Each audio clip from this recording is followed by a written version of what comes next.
Regresé después de años sin nombre, sin pasado y sin rastro. Para el mundo yo estaba muerto, para los papeles también. Nadie me esperaba y eso era exactamente lo que necesitaba.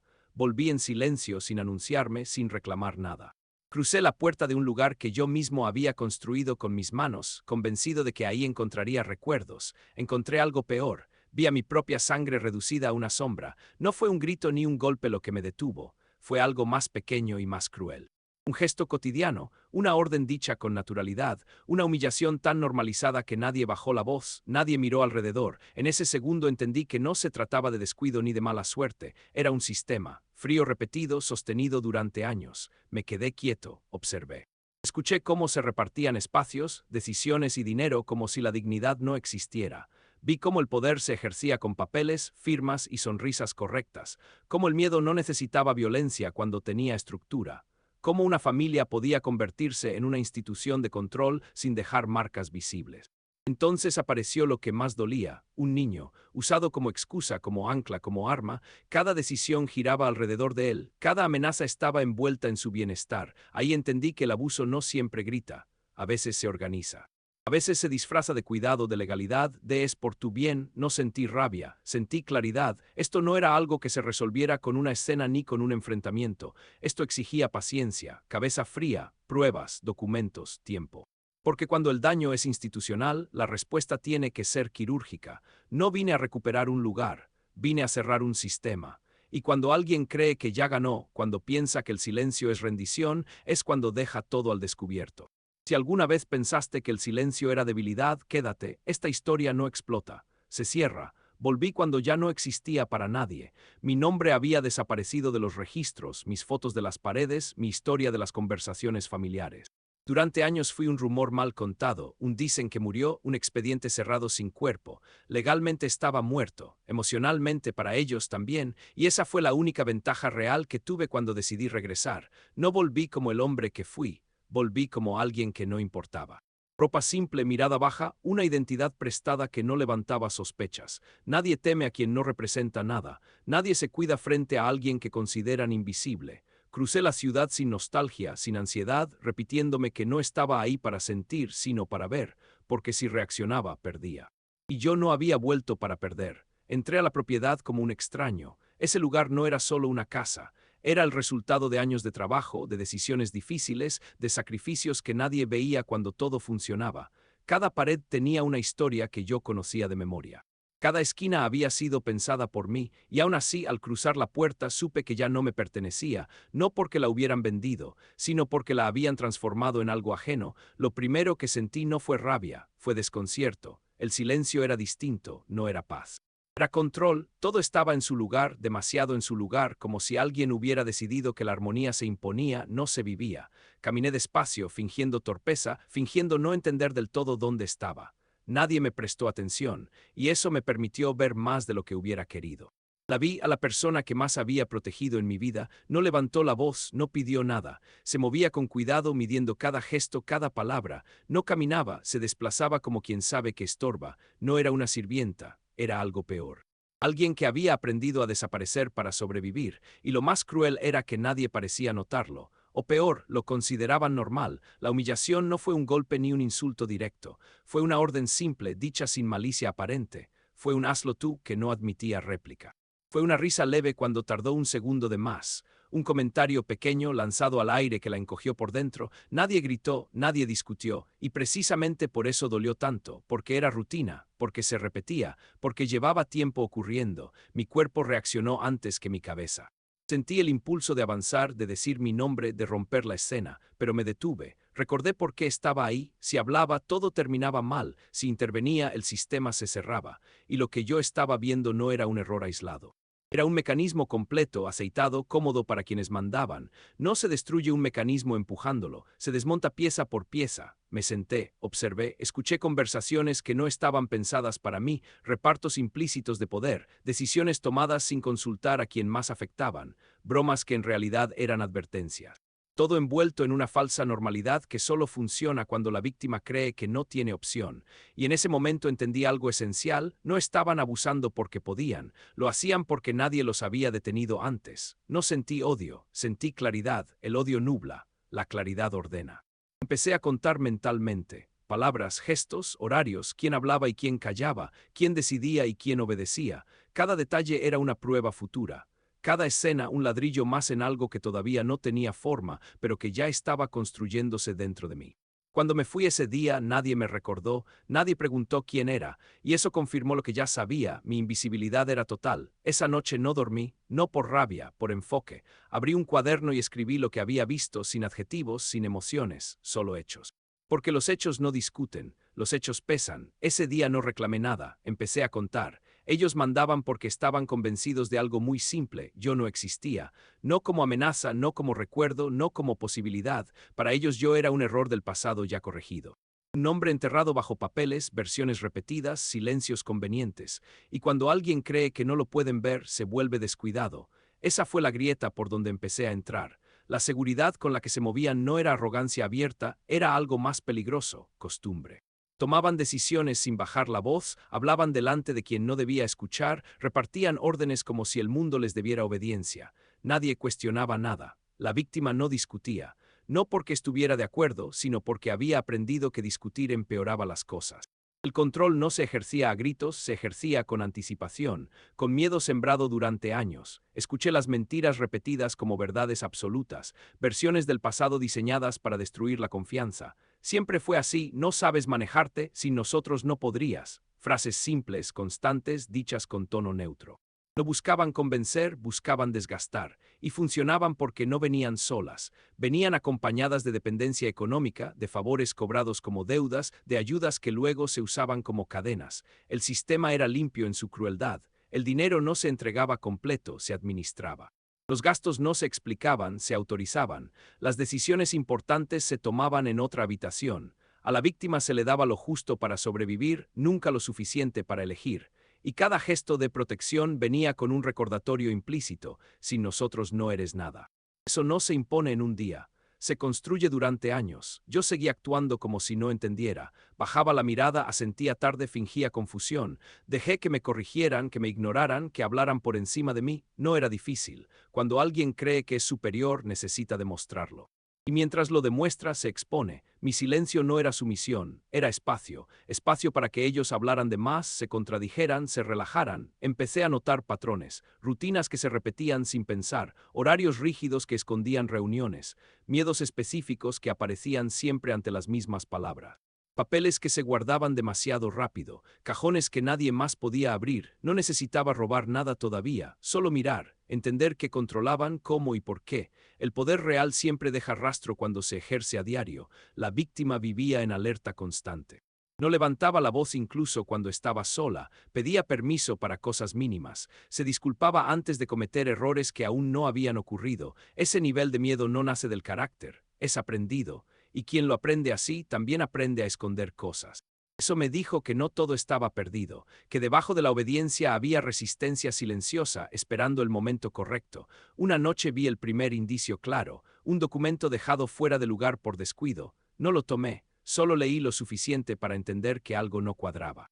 Fechas que no coincidían, firmas repetidas con demasiada seguridad. No era una prueba todavía, pero era una puerta. Y ellos no sabían que yo había aprendido a leer puertas cerradas desde lejos. A partir de ahí dejé de pensar como alguien que observa una injusticia. Empecé a pensar como alguien que caza un sistema. No buscaba venganza inmediata, buscaba colapso, el tipo de caída que ocurre cuando todo lo que sostenía el poder se vuelve en su contra. Para eso necesitaba tiempo, paciencia y una cosa más: seguir siendo invisible. Ellos siguieron mandando. Siguieron creyéndose dueños de la historia, del dinero, de las personas. Se permitieron bromas, excesos, pequeños errores. Yo los anoté todos. Cada gesto de confianza era una huella, cada orden innecesaria una debilidad. No me apuré. Sabía que el momento llegaría solo. Porque cuando alguien cree que ya ganó, deja huellas. El miedo no era por ella. Eso fue lo primero que entendí cuando empecé a unir las piezas. No era por perder un techo, ni por quedarse sola, ni siquiera por el dinero que le administraban como si fuera limosna. El miedo verdadero tenía nombre, horario y síntomas. Era por un niño que dependía de decisiones ajenas para seguir respirando con normalidad.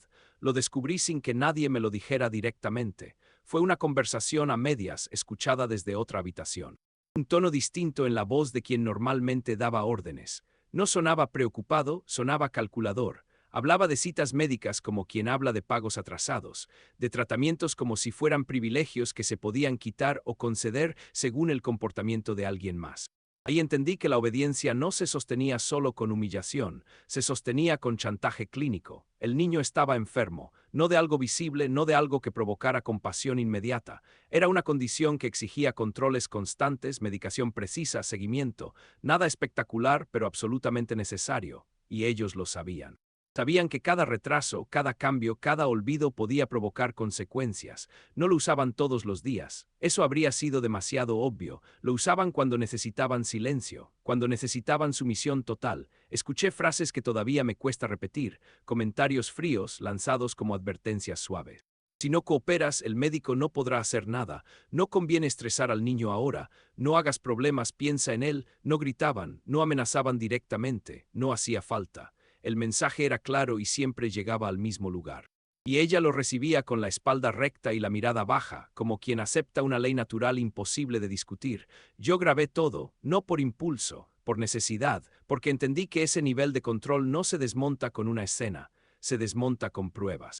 Con evidencia tan precisa que no deje espacio a interpretaciones. Lo que escuché ese día no fue solo abuso, fue algo peor. Fue la normalización del daño, personas educadas, bien vestidas, hablando de la salud de un niño como si fuera una ficha de negociación.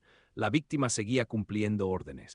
No porque no supiera lo que estaba mal, sino porque estaba atrapada en una ecuación imposible. Si se rebelaba, el niño pagaba el precio. Si callaba, se destruía a sí misma un poco más cada día. Esa es la trampa perfecta. No deja héroes inmediatos, solo sobrevivientes agotados.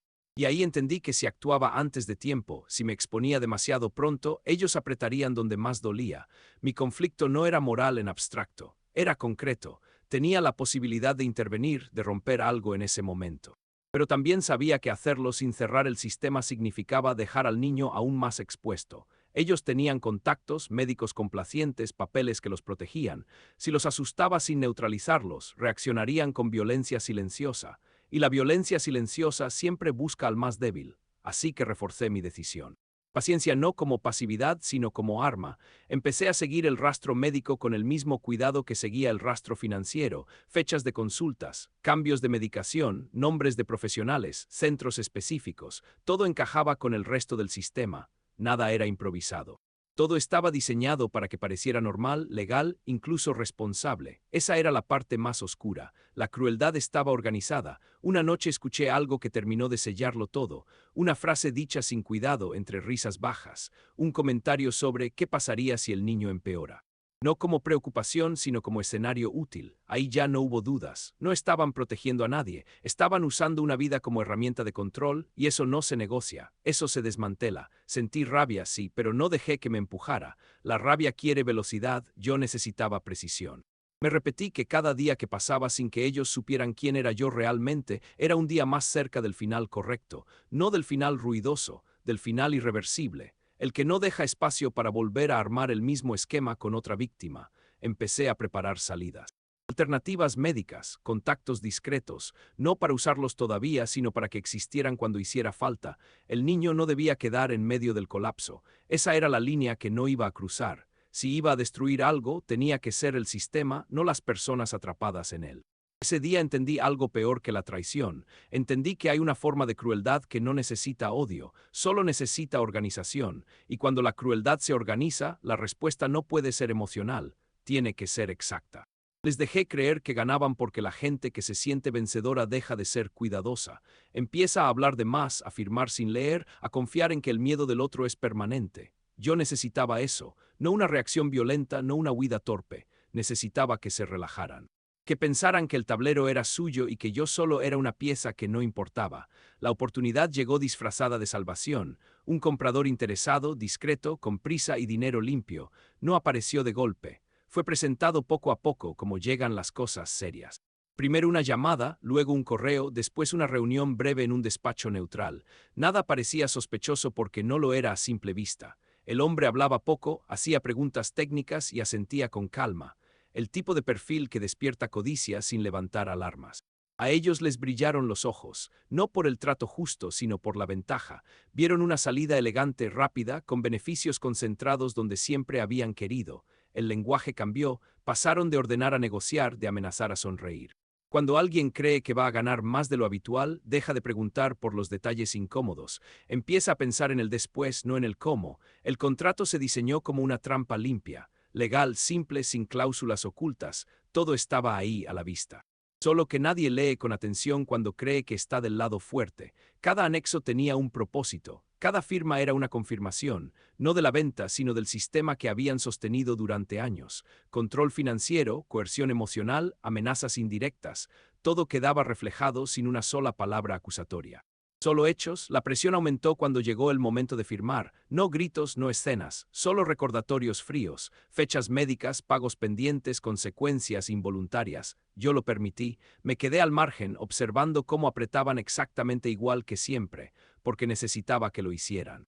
Que quedara claro que la decisión no era libre, que la firma no nacía del acuerdo, sino del miedo. Eso en un papel pesa más que cualquier testimonio emocional. Ella dudó, lo vi en sus manos, en el segundo extra que tardó en tomar el bolígrafo.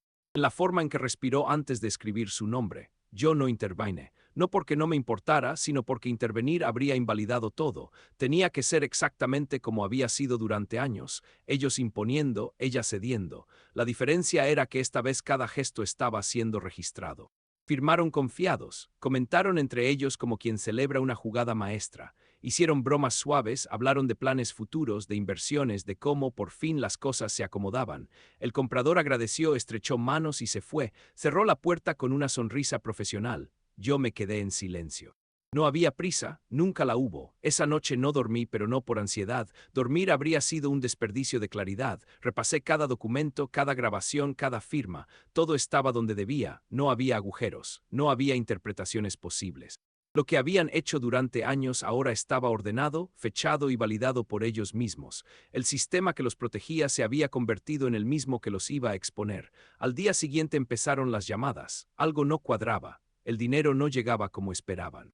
Las respuestas eran evasivas, siempre legales, siempre correctas. La calma empezó a resquebrajarse, pero ya era tarde. No podían deshacer lo firmado sin deshacer su propia versión de los hechos, y deshacerla significaba admitir cómo habían operado. Yo seguí sin aparecer, dejé que el proceso avanzara solo.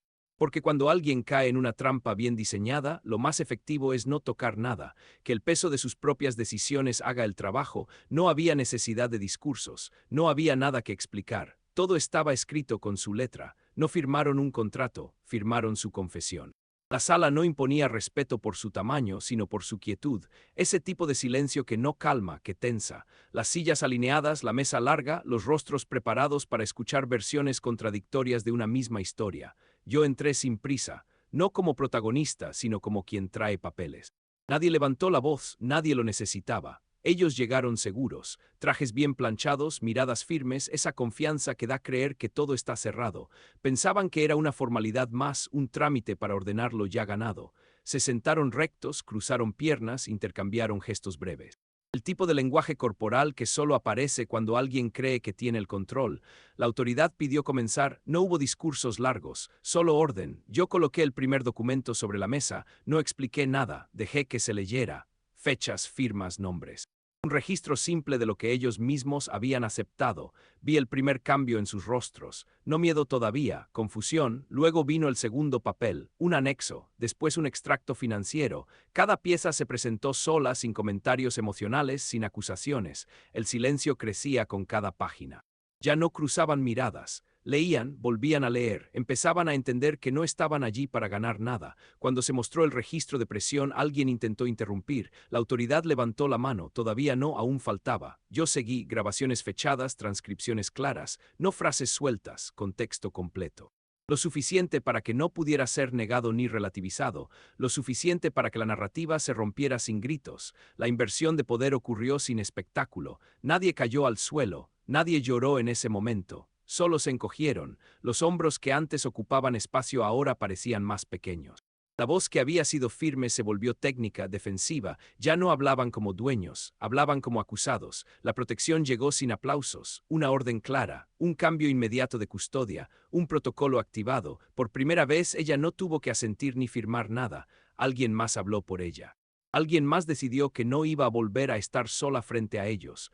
Cuando se mencionaron consecuencias, la sala respiró distinto. No alivio, realidad, cuentas congeladas, accesos suspendidos, investigaciones formales abiertas, no era venganza. Era el sistema haciendo lo que debía haber hecho desde el principio, solo que ahora tenía pruebas. Uno de ellos intentó justificarse. No duró más de 2 frases. Nadie lo detuvo porque no hacía falta. Sus propias palabras chocaban contra los documentos. Todo lo que decía ya estaba escrito, grabado o firmado. La sala no reaccionó. El silencio volvió a caer más pesado que antes. Yo no sentí triunfo, tampoco rabia. Sentí algo más extraño, orden, como cuando una habitación desordenada por años finalmente se limpia. No porque alguien gritó, sino porque alguien se tomó el tiempo de poner cada cosa en su lugar. Cuando la autoridad dio por terminada la sesión, nadie se levantó de inmediato. Algunos evitaban mirarse. Otros miraban la mesa, como si aún esperaran encontrar una salida entre los papeles. No la había, la puerta se abrió y el sonido del pasillo entró por primera vez. La realidad continuaba afuera. Ella se levantó despacio, no me miró buscando permiso, caminó hacia donde debía caminar, acompañada, protegida, sin miedo visible. Era la primera vez que la veía así desde que regresé. No erguida por desafío, sino por alivio, yo recogí mis documentos, nada más, no había discursos finales, no había frases ingeniosas preparadas, todo lo importante ya había sido dicho por los hechos. Antes de salir, alguien preguntó si quería agregar algo para el acta, negué con la cabeza, no grité. Leí hechos, no hubo un día exacto en el que todo terminara. No fue una fecha marcada en el calendario ni una noticia que se celebrara. Las consecuencias llegaron en capas, lentas y definitivas. Algunos enfrentaron prisión preventiva, otros perdieron trabajos, reputación, acceso. Las llamadas dejaron de sonar. Las amenazas desaparecieron sin despedirse. El sistema que habían construido para dominar se apagó como una máquina sin energía. Yo observé todo desde lejos. No asistí a audiencias innecesarias. No busqué verlos caer. No sentí placer en la pérdida ajena. Había esperado demasiado para confundir justicia con espectáculo. Lo único que me importaba era que ya no podían tocar lo que intentaron romper. Eso era suficiente. Ella empezó a dormir sin sobresaltos. Al principio el silencio le parecía extraño, casi peligroso. Luego empezó a hacer descanso. La casa se volvió pequeña pero segura. No había lujos ni promesas exageradas, solo rutinas simples, puertas cerradas con llave, comidas sin prisa, noches sin miedo. Por primera vez en años el control no era una amenaza, era una elección. Yo tampoco celebré, no brindé con nadie, no publiqué nada, no necesitaba validación. Había aprendido que las victorias verdaderas no hacen ruido. Se notan en la respiración que se vuelve normal, en la espalda que deja de encorvarse, en la mirada que ya no baja al hablar. El futuro no llegó como redención, sino como espacio. Espacio para decidir sin presión. Para decir no sin culpa, para entender que proteger no es dominar y que amar no exige desaparecer.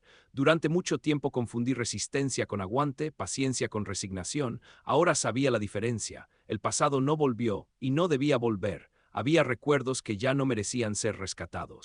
Personas que solo existían como advertencia. Intentar reconstruir lo que nació torcido habría sido otra forma de castigo. Lo entendí tarde, pero lo entendí a tiempo. Recuperé algo más valioso que una propiedad o un apellido limpio. Recuperé la capacidad de nombrarme sin miedo, de firmar sin temblar, de caminar sin mirar atrás. Recuperé el derecho a existir sin pedir permiso ni justificar cada paso. Aprendí que el amor no es sacrificio ciego. Es elección consciente, que el silencio no es debilidad cuando se usa como estrategia y no como rendición.